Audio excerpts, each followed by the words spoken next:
எல்லாருமே சேர்ந்து கோயிலுக்கு வந்திருக்காங்க வேண்டுதலை நிறைவேற்றுறதுக்காக. அப்போ ஐயர்கிட்ட சொல்கிறாங்க, எல்லாமே நாங்கள் எடுத்துகிட்டு வந்துட்டோம் அப்படின்னு சொல்லிட்டு. சரிங்க, நீங்கள் போயிட்டு ஃபஸ்ட்டு கோயிலை சுற்றிட்டு வாங்க, அதுக்கப்புறம் நம்ம துலாபாரம் எல்லாமே பண்ணலாம் அப்படின்னு சொல்லிட்டு ஐயர் சொல்கிறாரு. அங்கேருந்து கோயிலை சுற்றுறதுக்காக போகிறாங்க 2 பேருமே. அபி, ராகவ் நவகிரகத்தை சுற்றிட்டு இருக்காங்க. அப்போ முரளி அப்படியே பார்க்குறாரு, பார்த்து அப்படியே கடுப்பாகிறாரு.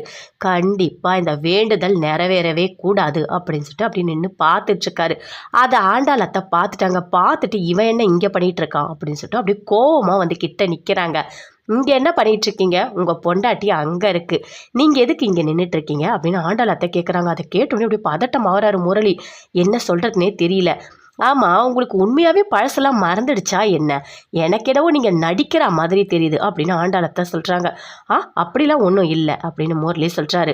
ரோட்டில் போகிறவன் வரவன்லாம் என் பையன்னு நினச்சனா அது எல்லாமே தப்பு அப்படின்னு ஆண்டாளத்தை சொல்கிறாங்க. உனக்கு இன்னொரு அடி கண்டிப்பாக படும், அப்போ உண்மையிலேயே உனக்கு எல்லாமே மறக்கும் அப்படின்னு ஆண்டாளத்தை சொல்கிறாங்க. அதை கேட்டோடனே அப்படியே முரளிக்கு கோவமாக வருது. இல்லை, உங்கள் வீட்டுக்காரு உங்களை கல்யாணம் பண்ணி கொஞ்ச நாள் தானே உங்கள் கூட வாழ்ந்தாரு அப்படின்னு சொல்கிறாரு. அதை கேட்டோடனே அடி செருப்பால யாரை கேட்குற அப்படின்னு சொல்லிட்டு ஆண்டாளத்தை அப்படியே கத்துறாங்க. முரளி அங்கேருந்து அப்படியே ஓடுறாரு. உனக்கு இருக்குடா இரு, அணுக்கு அபிக்கு உன்னால் ஏதாவது ஒன்று ஆச்சு கண்டிப்பாக என்னால் தாண்டா உனக்கு பிரச்சனையே வரும். உனக்கு இருக்குது கோயிலுன்னு பார்க்குறேன், இல்லை வாயில் வார்த்தைலாம் நான் கேட்பேன் அப்படின்னு சொல்லிட்டு ஆண்டாளத்தை பயங்கரமாக கோவப்படுறாங்க. கோயிலெல்லாம் சுற்றிட்டு வராங்க. அப்படியே போகிறாங்க. சுந்தரி போயிட்டு அப்படியே பார்க்குறாங்க. ஐயோ பசி உயிரை போதே, இவங்க வேண்டுதலை நிறைவேற்றுறேன்னு சொல்லிட்டு என்ன பட்னி போடுறாங்க அப்படின்னு சொல்லிட்டு அப்படியே பார்க்குறாங்க. அங்கே ஒரு ஆப்பிளை எடுக்கிறாங்க. எடுக்கும் போது சுந்தரியோட வீட்டுக்காரர் கூப்பிடுறாரு. சுந்தரி என்ன பண்ணுற நீ அப்படின்னு சொல்லிட்டு. இவர் வேற, நான் எங்கே போனாலும் மோப்பம் பிடிச்சிக்கிட்டு பின்னாடியே வராரு, என்னை நிம்மதியாகவே இருக்க விட மாட்டார் அப்படின்னு சுந்தரி அப்படியே கோவப்படுறாங்க. இங்கே பாரு, நீ தானே சித்தி, வேண்டுதல் நிறைவேற்றுற வரைக்கும் நீங்கள் எதுவுமே சாப்பிடக்கூடாது புரியுதா அப்படின்னு சொல்கிறாரு. சரிங்க சரிங்க, நீங்கள் சொல்கிறதெல்லாம் கரெக்டு தான் அப்படின்னு அந்த ஆப்பிளை கீழே போட்டு அப்படியே கோவமாக வராங்க. சுந்தரி வா அப்படின்னு சொல்லிட்டு அவங்க வீட்டுக்காரர் கூட்டிகிட்டு போகிறாரு. அப்படியே கோவமாக வருது. அவங்க 2 பேருமே கோயிலை சுற்றிட்டு வராங்க. வந்த உடனே இங்கே பாருமா, யார் இந்த வேண்டுதலை நிறைவேற்றணும் அப்படின்னு சொல்லிட்டு கேட்குறாரு. இது யார் வேண்டிக்கினது அப்படின்னும் கேட்குறாரு ஐயர். அதை கேட்டோடனே பாட்டி சொல்கிறாங்க, இது வந்துட்டு ராகவோட அம்மா வேண்டிக்கினது, அவங்க பேர் வசுந்தரா, ஆனால் இவங்க இப்போ உயிரோடு இல்லை அப்படின்னு சொல்கிறாங்க. ஓ அப்படியாம்மா, சரி பரவாயில்ல, அம்மா உயிரோடு இல்லைனா ஆனால் தாரம் தான் செய்யணும் அப்படின்னு சொல்கிறாரு. அபி வா அப்படின்னு சொல்லிட்டு அஞ்சலி கூப்பிடுறாங்க. கிட்ட வந்து நிற்கிறாங்க. இங்கே பாருங்கள், நீங்கள் போயிட்டு அந்த தராசில் ஏறி உட்காருங்க, இன்னொரு தராசில் இருக்கிற எல்லா பழத்தையும் எடுத்து வையுமா அப்படின்னு சொல்கிறாங்க. அதே மாதிரி அபி எல்லா பழத்தையும் எடுத்து ஒன்று ஒன்றா வைக்கிறாங்க. கூட ஆகாஷம் ஹெல்ப் பண்ணுறாரு. அப்படியே வைக்கிறாங்க. எல்லா பழத்தையும் வைக்கும் போது அப்படியே முரளி பார்க்குறாரு. பார்த்துட்டு யோசிக்கிறாரு. அப்படியே முன்னாடி பண்ணது, கார்லேருந்து பழத்தை கொண்டு வந்தவொடனே ஒரு தாறு வாழைப்பழத்தை எடுத்து இன்னொரு காரு பின்னாடி அப்படி உளிச்சு வச்சது எல்லாத்தையுமே நினச்சி பார்க்குறாரு. அத்தை, ஒரு தாறு வாழைப்பழத்தை நான் எடுத்துட்டேன், கண்டிப்பாக இந்த வேண்டுதல் நிறைவேறாது, நான் இருக்க வரைக்கும் நிறைவேறவே விடமாட்டேன் அப்படின்னு அப்படியே சந்தோஷமாக சிரிச்சிட்டு நிற்கிறாரு. சுந்தரியும் நல்ல வேலை பார்த்துருக்க அப்படின்னு சொல்லிட்டு 2 பேருமே சேர்ந்து பேசிகிட்டு இருக்காங்க. என்ன இது, பழம் எல்லாத்தையுமே வச்சுட்டோம், கீழே இறங்கவே இல்லையே அப்படின்னு சொல்லிட்டு அபி, அவங்க அம்மா, பாட்டி எல்லாருமே அப்படியே டென்ஷன் ஆகுறாங்க. என்ன சொல்கிறதுனே தெரியல. இங்கே பாருமா, அங்கே இருக்குல்ல பழம், அது எல்லாத்தையுமே எடுத்து வை அப்படின்னு ஐயர் சொல்கிறாரு. அதே மாதிரி அபி அந்த பழத்தை எல்லாத்தையுமே எடுத்து வைக்கிறாங்க. அப்போ கூட தராசு இறங்கவே இல்லை. என்ன பண்ணுறதுனே தெரியல ஐயருக்கு. அப்படியே பார்க்குறாரு. இங்கே பாருமா, என்னன்னே தெரியல, இறங்கவே மாட்டுது. நீ என்ன பண்ணுற, இங்கே பாரு, 3 பானையில் இந்த நவதானியெல்லாம் இருக்குது, இந்த கொள்ளு அரிசி இதெல்லாம் இருக்குது. இதை எடுத்து எல்லாத்தையுமே தலை மேலே வச்சுக்கிட்டு நீ போயிட்டு இந்த கோயிலை சுற்றி வா. அப்போது சுற்றி வந்து இந்த பானையை இந்த இடையில வை, கண்டிப்பாக இது இறங்கும் அப்படின்னு ஐயர் சொல்கிறாரு. சரிங்க நான் பண்ணுறேன் அப்படின்னு அபி சொல்கிறாங்க. அதே மாதிரி அந்த பானை எல்லாமே 1 by 1 தலையில் வைக்கிறாங்க. அதை அப்படியே தூக்கிக்கிறாங்க. தூக்கிக்கிட்ட உடனே அப்படியே பார்க்குறாரு ராகவ். அபியை பார்க்குறாங்க. 2 பேருமே மாற்றி மாற்றி அப்படியே பார்த்துக்கிறாங்க. பார்த்துட்டு அந்த பானையை எடுத்துகிட்டு வராங்க. என்ன இது, இவ வேண்டுதலை நிறைவேற்றிட்டா பெரிய பிரச்சனையாயிடுமே, நீ வேற வாழைத்தாரை எடுத்திருக்க, அவ எடுத்துகிட்டு வர பானை அதை விட வெயிட் அதிகமாக இருக்கும் போல இருக்கே, கண்டிப்பாக இந்த வேண்டுதல் நிறைவேறிடும் அப்படின்னு சுந்தரி சொல்கிறாங்க. அத்தை, நான் இருக்க வரைக்கும் வேண்டுதலை நிறைவேற்ற விட்டுருவேனா அத்தை அப்படின்னு சொல்கிறாரு. என்ன பண்ண போகிற அப்படின்னு சுந்தரி கேட்குறாங்க. பாருங்க அப்படின்னு சொல்லிட்டு அப்படியே வராரு. வந்துட்டு சின்ன சின்ன முள்ளாக எடுக்கிறாரு. உடச்சி அபி வர அந்த பாதையில் போடுறாரு. போட்டுட்டு அப்படியே ஒன்றுமே தெரியாத மாதிரி பின்னாடி நடந்து வராரு. அபி அந்த பானையை எடுத்துகிட்டு வராங்க பொறுமையாக. அப்படியே முள்ளு குத்துது. அப்படியே கத்துறாங்க. கத்தும் போது ஐயோ என்னம்மா ஆச்சு அப்படின்னு சொல்லிட்டு கீழே பார்க்குறாங்க. அபியோட அம்மா அப்பா அத்தை எல்லாருமே. என்னம்மா இது சின்ன சின்ன முள் அதுவும் கோயில் உள்ள இருக்கு அப்படின்னு சொல்றாங்க. அதை கேட்டோடனே அபி சொல்றாங்க, இங்க பாருங்க எதுவும் பண்ணாதீங்க, யாருமே என் கிட்ட வராதீங்க அப்படின்னு சொல்றாங்க. அப்படியே அந்த முள்ளு குத்தும் போது முரளி நினைக்கிறாரு, அபி இந்த வேண்டுதலை நீ நிறைவேற்ற கூடாதுன்றதுக்காக தான் நான் முள்ளு போட்டேன், கொஞ்சம் வலிதான், நீ தாங்கி தான் ஆகணும் அப்படின்னு அப்படி சிரிச்சுக்கிட்டே வராரு. அபி அப்படியே ரத்தம் ஊத்துது. அப்படி யோசிக்கிறாரு, அடுத்தது என்ன பண்ணலாம், இந்த வேண்டுதல் கண்டிப்பா நிறைவேறக்கூடாது, இந்த பானையை கொண்டு போய் அந்த தராசுல வைக்க கூடாது அப்படின்னு யோசிக்கிறாரு. கொஞ்சம் தூரம் தள்ளி அப்படியே அந்த மிளகாத்தூள் எல்லாம் அப்படி கீழே தூவி விடுறாரு. அபி வராங்க, ரத்தம் ஊத்த ஊத்த வராங்க. அப்படியே வந்துட்டு அந்த மிளகாத்தூள்ல அப்படியே காலை வைக்கிறாங்க. கத்துறாங்க. என்னம்மா ஆச்சு அப்படின்னு சொல்லிட்டு கீழே பாக்குறாங்க. ஐயோ ஏதோ சமையல் ஏதாவது பண்ணியிருப்பாங்க போல இருக்கு, மிளகாத்தூள்லாம் கொட்டி வச்சிருக்காங்க, அதான் எரியுது அப்படின்னு சொல்லிட்டு அபியோட அம்மா அப்பா எல்லாருமே அப்படியே பயங்கரமா டென்ஷன் ஆகுறாங்க. என்ன அபி இது காலில் ரத்தம்லாம் வருது அப்படின்னு சொல்லிட்டு அனு அப்படி டென்ஷன் ஆகுறாங்க. இங்க பாரு அனு, நீ கிட்ட வந்துடாத, நான் பாத்துக்கிறேன், என்னை விட்டுருங்க அப்படின்னு சொல்லிட்டு அபி அப்பயும் நடந்தே போறாங்க. அப்படியே எரிச்சல் தாங்கவே முடியல, அப்படியே நடந்து போறாங்க. என்ன இது, இவ வேண்டுதலை நிறைவேற்றிடுவா போல இருக்கே அப்படின்னு சொல்லிட்டு அப்படியே சுந்தரி டென்ஷன் ஆகுறாங்க. இருங்க அத்தை வரேன் அப்படின்னு சொல்லிட்டு அப்படியே முரளி போறாரு. அங்க வந்து ஒரு பையன் உண்டிகோல் வச்சு அப்படியே அங்க கல் அடிக்கிறான். அபியோட அப்பா மேல படுது. என்னது இது அப்படின்னு சொல்லிட்டு ஆண்டாளத்தை கேட்குறாங்க. அதுவா ஏதோ பசங்க கல் வச்சு விளையாடிட்டு இருக்காங்க போல அப்படின்னு அபியோட அப்பா சொல்றாரு. அப்படியே முரளி அதை பார்க்குறாரு. பார்த்துட்டு அந்த பையனுங்க கிட்ட போறாரு. போயிட்டு இங்க பாருடா, இந்தா உனக்கு நான் சாப்பிட தரேன், நீ அந்த உண்டிகோலை கொடுக்குறியா அப்படின்னு சொல்லிட்டு அப்படி கேட்குறாரு. கேட்டுட்டு ஒரே ஒரு கல் எடுக்கிறாரு. அந்த பானையை ஒரு அடி அடிச்சா அது கீழே விழுந்துரும், இந்த வேண்டுதல் நிறைவேறாது அப்படின்னு சொல்லிட்டு உண்டிகோல் வச்சு அவர் கரெக்டாக அடிக்கிறாரு. அதை அப்படியே தடுத்துறாங்க அவங்க அத்தை. ஐயோ கடவுளே, குடும்பமே சேர்ந்து பழிவாங்குதே, குடும்பமே சேர்ந்து இந்த கண்டிப்பாக இந்த வேண்டுதலை நிறைவேற்றிடுவாங்க போல இருக்கு, நான் இவ்வளோ பண்ணியும் ஒன்றுமே பண்ண முடியலையே அப்படின்னு சொல்லிட்டு முரளி அப்படியே டென்ஷன் ஆகுறாரு. அந்த உண்டிகோல் அப்படியே ஓரமாக போட்டு அப்படியே ஒன்றுமே தெரியாத மாதிரி வராரு. அபியும் அந்த பானையெல்லாம் எடுத்துட்டு வராங்க. எடுத்துட்டு வந்து வெய்மா, நீ வந்துட்டு அது அந்த தராசு மேலே வெய் அப்படின்னு சொல்லிட்டு ஐயர் சொல்றாரு.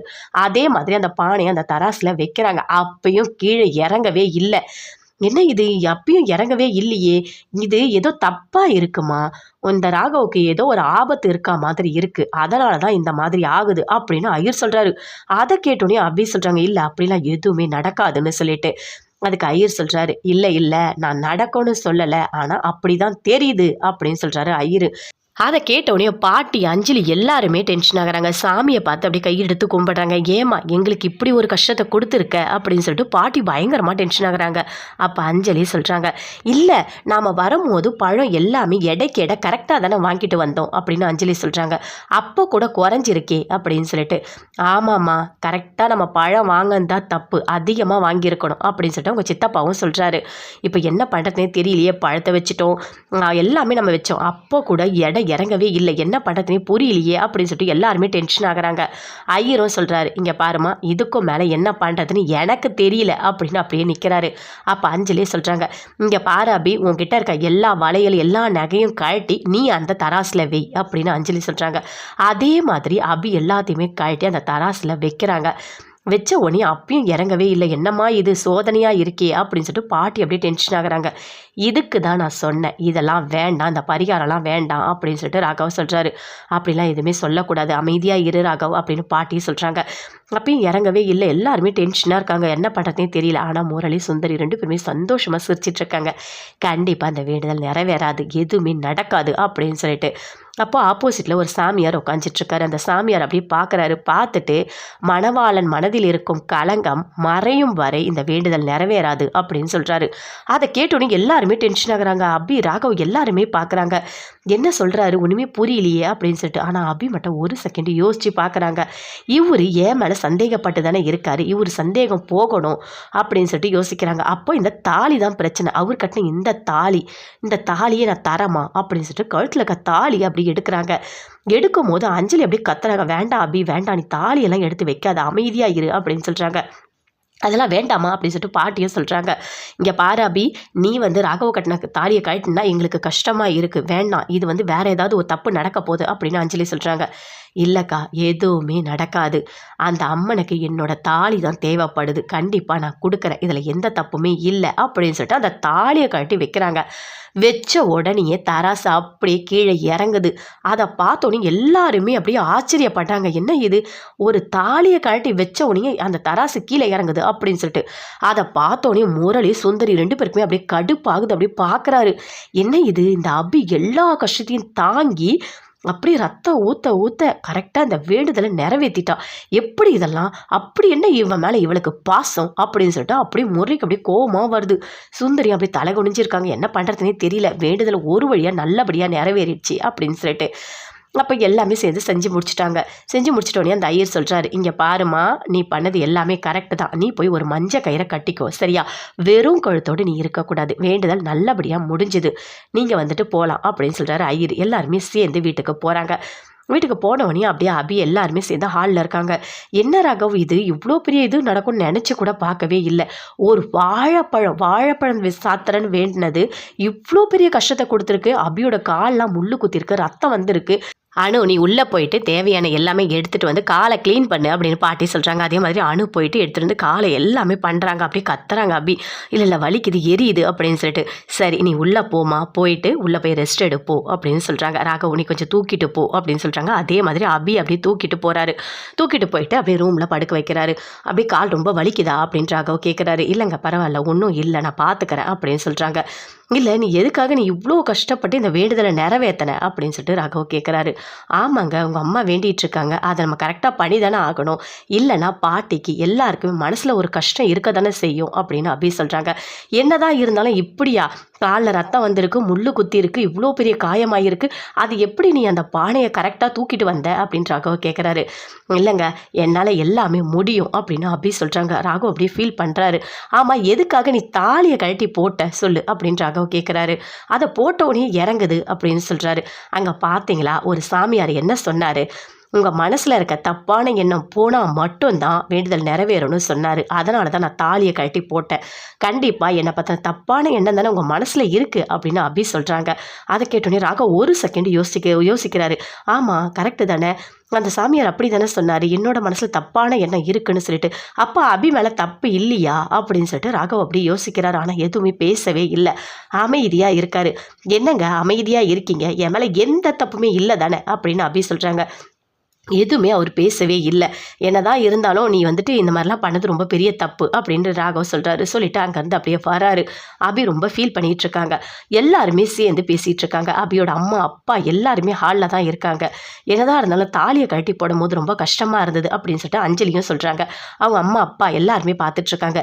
இல்லைம்மா, ஒரு வேண்டுதல்னா அதை கண்டிப்பாக வந்து நிறைவேற்றணும், அதனால தான் அபி அந்த நேரத்தில் அதை பண்ணான் அப்படின்னு சொல்லிட்டு பாட்டியும் சொல்கிறாங்க. எல்லாருமே அப்படி பார்த்துட்ருக்காங்க. சரி அதை பற்றி நம்ம இனிமேல் பேச வேண்டாம், வேண்டுதல் ஒரு வழியாக நிறைவேறிடுச்சு, அது போதும் அப்படின்னு சொல்லிட்டு பாட்டி சொல்கிறாங்க. ஆமாம் சரி நாங்கள் கிளம்புறோம், நாங்கள் வந்துட்டு அபி காலில் அடிப்படுது, அதனால தான் நாங்கள் இங்கே வந்துட்டோம், நாங்கள் கிளம்புறோம் அப்படின்னு சொல்லிட்டு அபியோட அம்மா அப்பா அத்தை எல்லாருமே சொல்கிறாங்க. சரி பார்த்து போயிட்டு வாங்க அப்படின்னு சொல்லிட்டு சொல்கிறாங்க. அப்போ ஆண்டாளத்தை அப்படியே பார்க்குறாங்க. அஞ்சலி போயிட்டு வரேன் அப்படின்னு சொல்லும்போது அப்படியே முரளியும் பார்க்குறாங்க போயிட்டு வரணும். இவனுக்கு இருக்குது, இவனை விடவே கூடாது, இவன் கண்டிப்பாக இவன் நல்லா சுயநினைவோடு தான் இருக்கான் அப்படின்னு ஆண்டாளத்தை அப்படியே முறைச்சிக்கிட்டே பார்க்குறாங்க. அதை பார்த்தோன்னே அப்படியே முரளி அப்படியே டென்ஷன் ஆகிறாரு. முதல்ல இந்த ஆண்டாளம்மாவை போட்டு தள்ளணும், அப்போ தான் நமக்கு நிம்மதியாக இருக்கும். எப்போ பார்த்தாலும் நம்மளை எல்லாத்தையும் கண்டுபிடிச்சி கரெக்டாக கேட்டுகிட்டே இருக்காங்க அப்படின்னு சொல்லிட்டு முரளி அப்படியே முறைக்கிறாரு. உனக்கு இருக்குடா இரு அப்படின்னு சொல்லிட்டு எல்லாருமே சேர்ந்து வீட்டுக்கு போகிறாங்க. வீட்டுக்கு போனோடனே அனு ஆகாஷ் ரூமுக்கு போகிறாங்க. அப்போ அனு கேட்குறாங்க, இல்லை எவ்வளோ வலியாக இருந்தாலும் அபி வந்து தாங்கியிருக்கா அப்படின்னு சொல்லிட்டு அனு சொல்கிறாங்க. அதை கேட்டோன்னே ஆகாஷ் சொல்கிறாரு, நான் தான் சொன்னேன்ல உங்ககிட்ட 2 பேருக்குள்ளே அவ்வளோ ஒரு அன்னோனியம் இருக்குது, 2 பேரும் சேர்ந்து சந்தோஷமாக தான் வாழ்வாங்க, நான் தான் உங்ககிட்ட சொன்னேன்ல அபி ராகவ் மேலே ரொம்ப பாசம் வச்சுருக்காங்கன்னு, நீங்களே பார்த்தீங்களா அப்படின்னு அக்கா சொல்கிறாரு. ஆமாம் ஆமாம் நானும் பார்த்தேன், என்னவோ ரொம்ப 2 பேர் சேர்ந்து சந்தோஷமாக இருந்தால் போதும் அப்படின்னு சொல்லிட்டு அனு சொல்கிறாங்க. ஆமாம் சாமிக்கிட்ட நீங்கள் ஏதோ ரொம்ப சந்தோஷமாக சிரிச்சுக்கிட்டு வேண்டிகிட்டு இருந்தீங்க, அப்போ என்னால் கேட்க முடியல, என்ன வேண்டிகிட்டு இருந்தீங்க அப்படின்னு ஆகாஷ் கேட்குறாரு. அதுவா, இப்படி ஒரு புருஷனை கொடுத்ததுக்கு நான் ரொம்ப புண்ணியம் பண்ணியிருக்கேன், நன்றின்னு கடவுளுக்கு சொல்லிட்டு இருந்தேன் அப்படின்னு அனு சொல்கிறாங்க. அதை கேட்டோன்னே ஆகாஷ் அப்படி சந்தோஷமாக சிரிக்கிறாரு. அப்போ நான் உங்களுக்கு நல்ல புருஷனா அப்படின்னு கேட்குறாரு. ஆமாம், நீங்கள் எனக்கு நல்ல புருஷன் தானே அப்படின்னு அனு சொல்கிறாங்க. சரி சரி, வீட்டில் சொன்னதெல்லாம் உங்களுக்கு ஞாபகம் இருக்கா அப்படின்னு சொல்கிறாரு. என்னது அப்படின்னு அனு கேட்குறாங்க. அதான் ஏதோ ஒரு பேரனோ பேத்தியோ பெற்று கொடுக்க சொன்னாங்களே, உங்களுக்கு வேறு வேலையே இல்லை, எப்போ பார்த்தாலும் இதே ஞாபகமாக தான் இருக்கீங்க அப்படின்னு சொல்லிட்டு அப்படியே 2 பேருமே சேர்ந்து ரொம்ப ரொமான்ஸாக பேசிகிட்டு இருக்காங்க. முரளி அப்படியே கடுப்பாக இருக்காரு, பயங்கரமாக கோவமாக இருக்காரு. அங்கே வந்து சுந்தரி வராங்க, வந்து பேசுகிறாங்க. நீ என்ன பண்ணாலும் கடைசியில் அந்த அபி தான் ஜெயிக்கிறா அப்படின்னு சொல்கிறாங்க. அதை கேட்டோன்னே அப்படியே கோவமாக வருது முரளிக்கு. ஆமாம் அத்தை, ஆமாம், நீங்கள் சொல்கிறது எல்லாமே கரெக்டு தான். ஏதோ ஒரு வகையில் அந்த அபி எல்லா கஷ்டத்தையும் தாங்கிட்டு ஜெயிச்சிட்டு தான் இருக்கா. அங்கே பார்த்தீங்களா, நான் முள் போட்டேன், மிளகாத்தூள் போட்டேன், உண்டிகோல் வச்சு அடித்தேன், எதுவுமே நடக்கலை. அந்த உண்டிகோல் அடியை கூட அவங்க அத்தை வாங்கினாங்க. பார்த்தீங்களா, எனக்கு என்ன பண்ணுறதுனே எனக்கு தெரியல. ஒரு வாழைப்பழத்தாரை கூட நான் திருடினேன், அப்போ கூட எல்லா வேண்டுதலும் நல்லபடியாக முடிச்சுட்டு வீட்டுக்கு வராங்க அப்படின்னு சொல்கிறாரு. ஆமாம் முரளி, எல்லாமே நல்லபடியாக தான் நடக்குது அப்படின்னு சுந்தரி சொல்கிறாங்க. சரி விடு, வேறு ஏதாவது ஒரு சான்ஸ் கிடைக்காமலையா போயிடும், கிடைக்கும், கண்டிப்பாக மாட்டுவான் அந்த அபி அப்படின்னு சொல்கிறாங்க சுந்தரி. விடக்கூடாது அத்தை, விடக்கூடாது, 2 பேரும் சீக்கிரமாக அப்படியே அந்யோன்யமாலாம் இருக்க விடக்கூடாது, ரொம்ப பாசமாலாம் இருக்க விட மாட்டேன், கண்டிப்பாக ஏதாவது ஒன்று நான் பண்ணுவேன், என்னோட அபி எனக்கு தான் யாருக்காகவும் நான் விட்டு கொடுக்க மாட்டேன் அப்படின்னு சொல்லிட்டு அப்படியே கத்துறாரு. சரி சரிங்க, கத்திட்டு இருக்காது, சரியா, நீ போ, உள்ளே போ, நீ தேவையில்லாத டென்ஷன் ஆகிட்டு இருக்காது, இதையே நினச்சிட்டு இருக்காது, அடுத்தது என்ன பண்ணலான்னு யோசிப்போ அப்படின்னு சொல்கிறாங்க. அங்கேருந்து அப்படியே உள்ளே போகிறாரு. இவனை வச்சுட்டு என்ன பண்ணுறதே தெரியல, இவன் இதுக்கு இவ்வளோ டென்ஷன் ஆகிறான். ஆமாம், அந்த கோயிலில் இவ்வளோ கிரிமினலாக இவ்வளோ வேலை பார்த்துருக்கான் இவன். பரவாயில்ல, அப்போ கூட தோற்றுக்கிட்டே தான் வரான், பார்க்கலாம் அப்படின்னு சொல்லிட்டு அங்கேருந்து அப்படியே சுந்தரி போகிறாங்க. போனவுடனே அப்படியே அவங்க வீட்டுக்கார் வராரு. வந்தவுடனே கேட்குறாரு, எங்கே போயிட்டு வர, அப்பப்போ நீங்கள் 2 பேரும் சேர்ந்து நின்று என்ன தான் பேசுவீங்க, நானும் பார்த்துட்ருக்கேன், எப்போ பார்த்தாலும் நீ முரளியோடு சேர்ந்து என்னவோ ஒரு விஷயம் பேசிக்கிட்டு தான் இருக்க அப்படின்னு கேட்குறாரு. ஐயோ, இவர்கிட்ட வேற மாட்டிக்கிட்டோமா அப்படின்னு சொல்லிட்டு சுந்தரி அப்படி திருத்துன்னு முடிக்கிறாங்க. நான் என்ன பேச போகிறேன், நான் வந்து சும்மா தான் கேட்டுட்டு இருந்தேன், எப்படி இருக்கு உடம்பு, உங்களுக்கு நல்லா இருக்கா அப்படின்னு சொல்லிட்டு. அப்படியா, இல்லை, நான் எப்போ வீட்டில் பார்த்தாலும் நீங்கள் 2 பேரும் சேர்ந்து தான் பேசிக்கிட்டு இருக்கீங்க அப்படின்னு சொல்கிறாரு. அதெல்லாம் ஒன்றும் இல்லைங்க, போங்க போய் வேலை தம்பி பாருங்க, போங்க, உங்களுக்கு வேறு வேலையே கிடையாது அப்படின்னு சொல்லிட்டு சுந்தரி அங்கேருந்து போகிறாங்கப்பா. நல்ல வேலை அவர்கிட்ட மாட்டாமல் வந்தோம், இவர் என்ன இப்படி கவனிக்கிறாரு, ஐயோ இனிமேல் உஷாராக தான் இருக்கணும் போல இருக்குது, இந்த முரளிக்கிட்ட கூட கொஞ்சம் பார்த்து தான் பேசணும் போல இருக்குது அப்படின்னு சொல்லிட்டு அப்படி சுந்தரி ஒரு மாதிரி டென்ஷனாக உள்ளே போகிறாங்க. அஞ்சலி ரொம்ப சந்தோஷமாக இருக்காங்க. அதை அப்படியே பார்க்குறாரு. பார்த்துட்டு முரளி அமைதியாக இருக்கார். என்னங்க, நான் இவ்வளோ சந்தோஷமாக இருக்கேன், நீங்கள் எதுவுமே என்கிட்ட கேட்க மாட்டீங்களா அப்படின்னு அஞ்சலி சொல்கிறாங்க. என்னங்க, எதுக்காக சந்தோஷமாக இருக்கீங்க சொல்லுங்கள் அப்படின்னு சொல்லிட்டு அப்படி ஒரு மாதிரி டென்ஷனாக கேட்குறாரு. இல்லைங்க, பார்த்தீங்களாங்க, அபி எவ்வளோ கஷ்டப்பட்டு அந்த வேண்டுதலை நிறைவேற்றலான்னு பார்த்தீங்களா, நான் தான் சொன்னேன்ல 2 பேரும் சேர்ந்து சந்தோஷமாக இருப்பாங்க, அவங்களுக்கு கல்யாணம் பண்ணும்போது பிடிக்காம தான் இருந்துச்சு, ஆனால் இப்போ பார்த்தீங்களா அபிக்கு ராகவ ரொம்ப பிடிக்குங்க அப்படின்னு சொல்லிட்டு அஞ்சலி சொல்கிறாங்க. 2 பேரும் சேர்ந்து சந்தோஷமாக தான் வாழ்வாங்க, அதை நம்ம பார்க்க தான் போகிறோம் அப்படின்னு சொல்கிறாங்க. அதை கேட்டோன்னே அப்படியே கோவமாக வருது, எதுவுமே பேசவே முடியல. இல்லை, இவ எப்படி ஒவ்வொரு நிமிஷமும் நான் எப்போ டென்ஷனில் இருந்தாலும் என்னை இன்னும் டென்ஷன் ஏற்றி விட்டுட்டே இருப்பா போல இருக்குது, இவளுக்கு வேறு வேலையே கிடையாது, எப்போ பார்த்தாலும் தம்பியை பற்றியே பேசிகிட்டு இருக்கா, தம்பி நல்லா இருப்பான், அவங்க ஒய்ஃப் நல்லா இருப்பாங்கன்னு சொல்லிட்டு என்ன கடுப்பேற்றிட்டே இருக்கிறது இவளுக்கு வேலையாக போச்சு அப்படின்னு சொல்லிட்டு முரளி அப்படியே கோவமாக இருக்காரு. என்னங்க, எனக்கு கொஞ்சம் வேலை இருக்கு, நான் போகிறேன் அப்படின்னு சொல்லிட்டு முரளி அங்கேருந்து வெளியே போகிறாரு. அப்படியே ரொம்ப சந்தோஷமாக இருக்காங்க அஞ்சலி. பரவாயில்ல, அபிக்கு இவ்வளோ பாசம் இருக்கா அப்படின்னு சொல்லிட்டு பயங்கரமாக சந்தோஷமாக இருக்காங்க. அபி உள்ள ரூமில் இருக்காங்க. அப்படியே கீழே இறங்குறாங்க, ஆனால் இறங்கவே முடியல, ஒரு மாதிரி காலெல்லாம் வலிக்குது. அப்படியே ராகவ பார்க்குறாரு. என்ன அபி, எங்கே போகணும், என்ன ஏதாவது வேணுமா உனக்கு, நான் தரேன் அப்படின்னு சொல்கிறாரு. இல்லைங்க, ஒன்றும் இல்லை, அங்கே நான் பாத்ரூம் தான் போகணும் அப்படின்னு சொல்கிறாங்க. சரி இரு அப்படி, நான் வரேன், ஒரு நிமிஷம் வெயிட் பண்ணு அப்படின்னு ராகவ் வராரு. வந்துட்டு அப்படியே கையை பிடிக்கிறாரு. இல்லைங்க பரவாயில்ல, நானே போய்க்கிறேன் அப்படின்னு அப்படியே சொல்கிறாங்க. இல்லை அதெல்லாம் ஒன்றும் வேண்டாம், நீ வா அப்படின்னு சொல்லிட்டு அப்படியே கையை பிடிச்சி தாங்கி கூட்டிகிட்டு போய் உள்ளே விடுறாரு. வெளியே அப்படியே நிற்கிறாரு. அபியும் அப்படியே வராங்க. வந்துட்டு பொறுமையாக கூட்டிகிட்டு வந்து உட்கார வைக்கிறாரு. இங்கே பாரு அபி, கால் கொஞ்சம் சரியாகிற வரைக்கும் உனக்கு ஏதாவது வேணும்னா நீ என்கிட்ட கேளு, நான் செய்கிறேன் அப்படின்னு ராகவ் சொல்கிறாரு. அப்படியே உட்காந்துட்ருக்காங்க. உனக்கு ஏதாவது டிஃபன் வேணுமா, நான் போய் எடுத்துகிட்டு வரேன் அப்படின்னு சொல்லிட்டு போய் டிஃபன் எல்லாம் கொண்டு வந்து எல்லாமே பார்த்து அபியை கவனிக்கிறாரு. அது எல்லாமே அஞ்சலி, பாட்டி, அனு எல்லாருமே பார்த்து ரொம்ப சந்தோஷப்படுறாங்க. இவன் என்ன டிஃபனை உள்ளே எடுத்துகிட்டு போகிறான் அப்படின்னு சொல்லிட்டு முரளிக்கு அப்படியே கடுப்பாகுது. அப்படியே உட்காந்துட்டு சாப்பிட்டுட்டு இருக்காரு. பார்த்தீங்களா, ராகவுக்கு ரொம்ப பாசம் தான் அபி மேலே, கால் சரியில்லைன்னு சொல்லிட்டு டிஃபனெல்லாம் உள்ளே எடுத்துகிட்டு போய் தரான் அப்படின்னு சொல்லிட்டு அஞ்சலி சொல்கிறாங்க. அப்படியே கோவமாக வருது. இல்லை எனக்கு பசிக்கலை அப்படின்னு சொல்கிறாரு. என்னங்க ஆச்சு உங்களுக்கு, நீங்கள் டிஃபன் தானே சாப்பிட வந்தீங்க, ஏன் சாப்பிடாம போகிறீங்க அப்படின்னு அஞ்சலி கேட்குறாங்க. இல்லைங்க, எனக்கு ஒரு மாதிரி இருக்குது வயிறு, நான் சரியில்லை, நான் அப்புறம் சாப்பிட்டுக்கிறேன் அப்படின்னு சொல்லிட்டு அப்படி எழுந்து போகிறாரு. அப்படியே பார்க்குறாங்க அனு, இவனுக்கு பயங்கர கடுப்பு, அதான் எழுந்து போகிறான் அப்படின்னு சொல்லிட்டு அப்படியே பார்த்துட்ருக்காங்க. பரவாயில்ல ராகவ் சூப்பர், நல்லா அபியை புரிஞ்சு வச்சிட்ருக்கான், அபியை நல்லா தான் பார்த்துக்கிறான், இப்போ தான் அவனோட மனசு கொஞ்சம் கொஞ்சமாக மாறுது அப்படின்னு பாட்டி சொல்கிறாங்க. கூடிய சீக்கிரமே இவன் நல்லா ஆகிடுவான், 2 பேரும் சேர்ந்து சந்தோஷமாக தான் இருப்பாங்க அப்படின்னு பாட்டி சொல்கிறாங்க. அதை கேட்டோடனே அனு எல்லாருமே ரொம்ப சந்தோஷப்படுறாங்க. எல்லாருமே டிஃபன் நல்லா இருக்குன்னு சொல்லிட்டு சாப்பிட்றாங்க. நாங்கள் அந்த டிஃபன் கொண்டு போய் கொடுக்குறாரு. அபியும் வந்துட்டு சாப்பிட்றாங்க. என்னங்க நல்லா தான் இருக்குது அப்படின்னு சொல்கிறாங்க. நீங்கள் எதுக்காக இதெல்லாம் செய்கிறீங்க, நீங்கள் அணுக்கிட்ட சொன்னால் அணு எல்லாமே பண்ணுவா அப்படின்னு சொல்கிறாங்க. இல்லை பரவாயில்ல, அவங்களெலாம் நீ கஷ்டப்படுத்தக்கூடாது சரியா, எனக்கு முடியலன்னா நீ செய்கிறல்ல, அந்த மாதிரி உனக்கு முடியலன்னா நான் தான் பண்ணணும், நீ போயிட்டு அணுவெல்லாம் எதுவுமே கேட்காத, நீ என்கிட்டயே கேளு அப்படின்னு ராகவ் சொல்கிறாரு. சரிங்க அப்படின்னு சொல்லிட்டு அப்படியே சாப்பிட்றாங்க. அப்படியே ரொமான்ஸாக பார்க்குறாங்க. அப்படியே பார்க்குறாங்க, ராகவியே பார்க்குறாங்க, ராகவும் அப்படியே அபியே பார்க்குறாங்க. 2 பேருமே சேர்ந்து அப்படியே பயங்கரமாக பார்த்துட்ருக்காங்க. அப்படியே பார்த்துட்டே இருக்கும்போது அப்படி சாப்பிட்றாங்க. சாப்பிட்டு அந்த பிளேட் எல்லாத்தையும் வாங்கிட்டு கொண்டு போயிட்டு அதே மாதிரி வைக்கிறாரு. வச்சுட்டு வராரு. வந்தோடனே அபி சொல்கிறாங்க, இல்லை நீங்கள் நல்லவராக தான் இருக்கீங்க, ஆனால் எப்போ பார்த்தாலும் என்னை மட்டும் எதுக்காக திட்டிகிட்டே இருந்தீங்க?